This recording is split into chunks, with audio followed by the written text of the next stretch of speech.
કલેક્ટરનો સીઓને કડક આદેશ બાદ આણંદ નગરપાલિકા એક્શન મોડ પર કરમસદ, વિદ્યાનગર અને બોરિયાવીના ઢોર પકડવાના ડબ્બા મંગાવ્યા.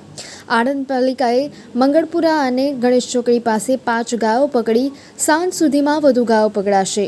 પાલિકાની ટીમ ગાયો પકડતી તે વખતે મંગળપુરા રોડ પર 2 મહિલાઓને ગાય શિંગડે ચઢાવતા શરીરે ઈજાઓ થઈ હતી. પાલિકાની ટીમે પહેલા પશુપાલકો બાઇકો લઈને રોડ પર બેઠેલી ગાયોને ભગાડતા વાહન ચાલકો માટે ખતરો ઊભો થયો.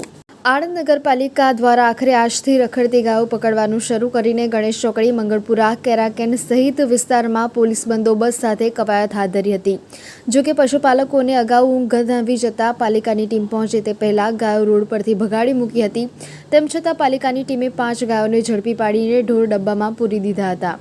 મંગળપુરા વિસ્તારમાં ગાયો પકડવા નીકળી હતી તે સમયે રસ્તે પસાર થતી 2 મહિલાઓને ગાય અડફેટમાં લીધી હતી, જેના શરીરે કચ્ચર માર વાગતા રોડ પર બેસી ગઈ હતી. આજુબાજુના લોકો દોડી આવીને રિક્ષામાં બેસાડીને હોસ્પિટલમાં મોકલી આપી હતી.